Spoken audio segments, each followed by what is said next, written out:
-1 points. RDL on 40 now.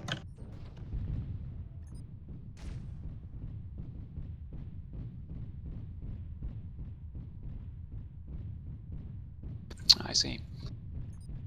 Am I right in thinking RDL extending a little bit at the moment, moving their forces more towards the centre line of the map? As WiE circle round, taking a nice long route around the back towards the map border with those RDL scouts. is basically positioning back to keep their range. Yeah, it's interesting. It's almost like they're recreating the same thing they did in the last round of running from the enemy and keeping maximum range, except now they don't have awesomes, which is kind of unusual. WiE Hewitt was opening fire then, but I don't think he's in range. He's shooting across most of the map. I do not believe that's 1200 metres. But he's definitely seen them, so the Wolves do know where RDL's going. However, they're not pulling those support assets up, and if they don't do that and end up fully engaged with the RDL forces, those support assets are going to be out of range and not able to help, which is going to mean it's going to be a 3-on-5, and that's 3 mediums against 3 assaults, a medium and a Hewitt. It's not terribly good odds. Yeah, it makes you wonder if RDL have actually realised that they're not facing the whole of WiE's forces at the moment, because now would be a good time for them to rush if they could. I don't think they want to rush, and I don't think they see any need to rush. As long as they can keep the range, they don't care if they fight 3 or 5 or even 10.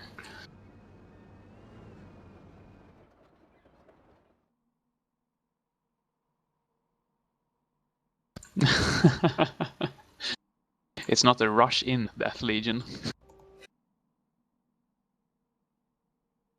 WiE currently have a little bit of trouble traversing the rocks. Obviously the heat from the sun's giving them some issues using these jump jets. I see Phelan burning coolant off, trying to keep his mech cool. Obviously always a bit of a waste when you're just manoeuvring around, because that coolant could be better used to dissipate heat generated from weapon fire. But we have weapon fire coming from Wolves in Exile at the moment. PPC's unloaded and Gauss towards RDL lines. And there's hit too, judging by the score. Nathiel engaging on his own. Phelan moves up, unloads, moving down into a valley, trying to get a little bit cover from this rather overwhelming RDL fire. Yeah, I was going to say, it's interesting. We've got WiE doing a full engagement. They're the ones rushing when they haven't got all of their assets. It's just not what I expected.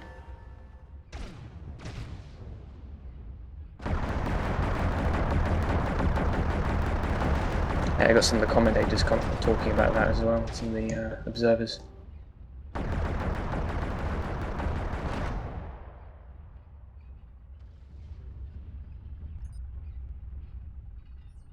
So yeah, WiE positioning themselves in the bowl of this valley. It's actually restricting RDL's ability to put consistent fire on them from all their assets. However, the Siege Engine and the Hewitt, they're out of this game for the time being. I don't think they're going to be able to get involved for at least 3 or 4 minutes, because RDL have done a good job of completely blocking line of sight to that Siege Engine. Going by score, Wolf and Exile are catching up though. Yeah, I'm actually also just looking for a way that Siege Engine and Hewitt are actually going to be able to get up on top of the hill from the direction they're coming in from. It doesn't look like there's any kind of easy, quick way up to where RDL are. Well, RDL obviously have found a way up for those awesomes. It's just a case of that guy having enough map knowledge to know whereabouts they might have gone. I think he knows, and he's heading directly for it now. Yeah, he is. He's going up exactly the same way RDL went up.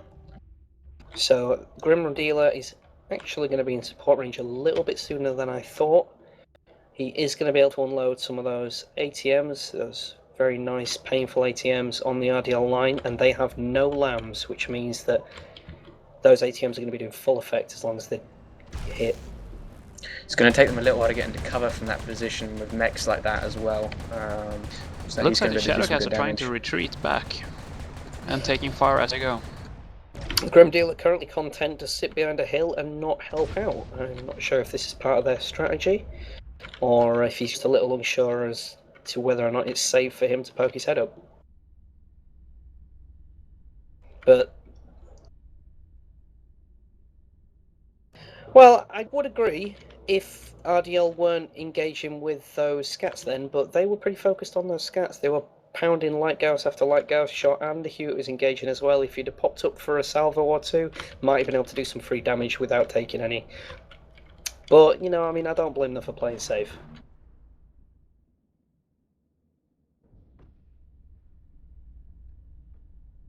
Yeah, I think Wolf needs to get up some damage on that hill.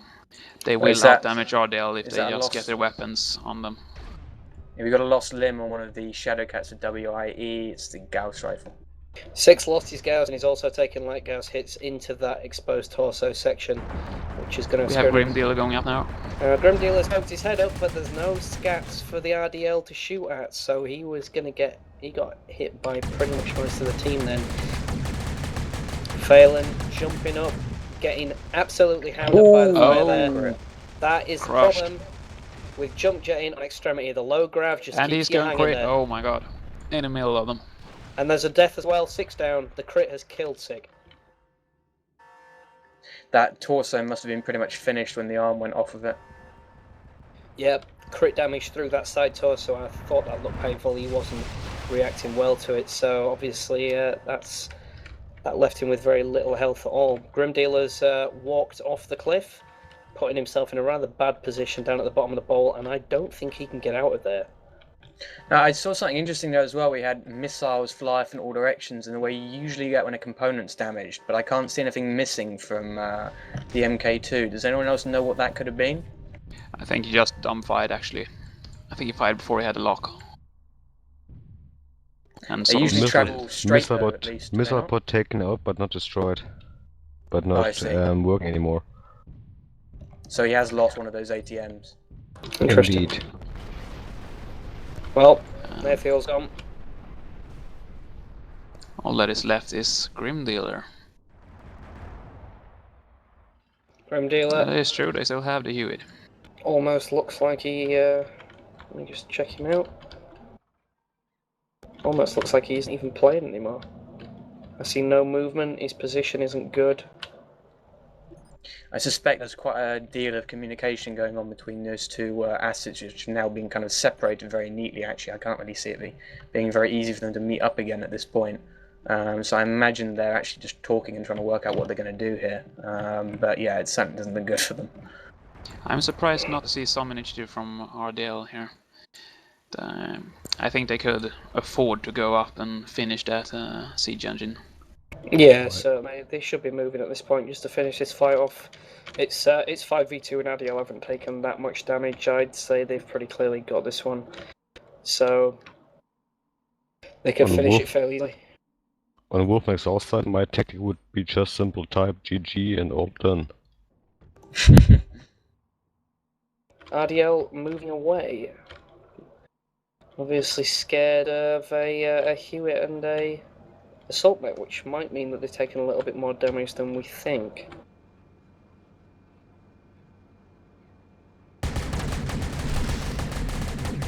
Oh, we see fire on the Hewitt.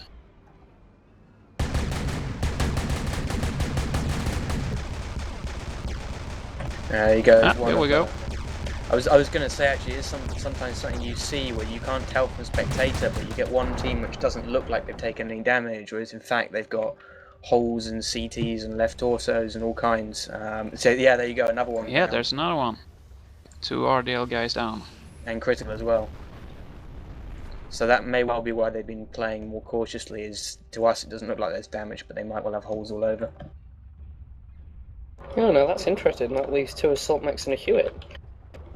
WiE aren't out of the game quite yet, but Grim is certainly stuck in the bottom of that bowl.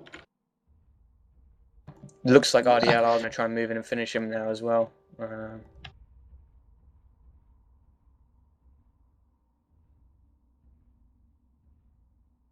He's done a full circle around the entire gully already. I don't believe he'd go back to his original position unless if he couldn't get out. It's down. RDL is moving. Oh But yeah, it doesn't That looked like a rotated, sushi right? kill. Yeah, it doesn't matter now anyway, because the pilot has been taken out of the mech, and the mech is going crit. Another one. There's been something about crits in this tournament, because we've seen plenty of them. Yeah, it is interesting the way they can suddenly change the dynamics of the fight. They can do, but if you keep yourself well spaced out, it's not too much of a problem.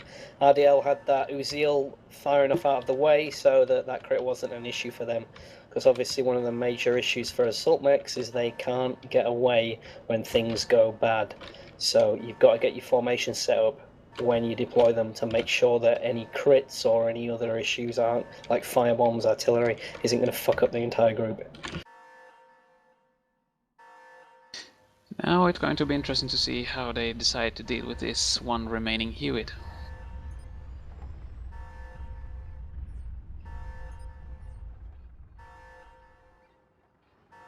And I think they're going to be disappointed if they're expecting the Hewitt to come barreling over the hill at them.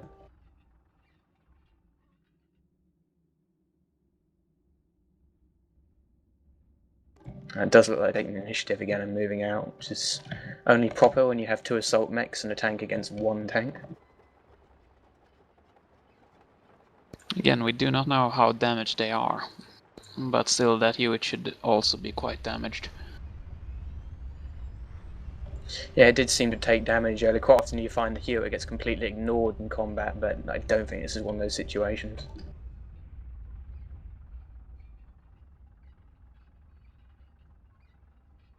Not the RDL one, I don't think. I think the WiE one took quite a bit, though.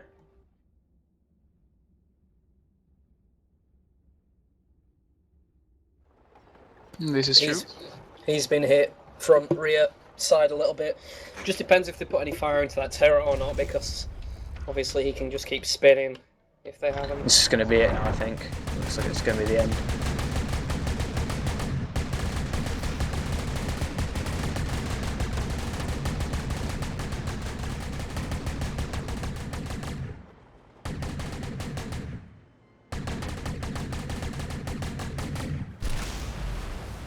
There you go. It's gone.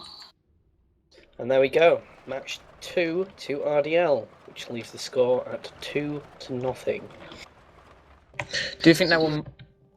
Yeah, I was going to say, I think the way Vitos was moving at the end suggests that he might have had quite a bit of damage to his side torso as well, so that one might well have been actually pretty close.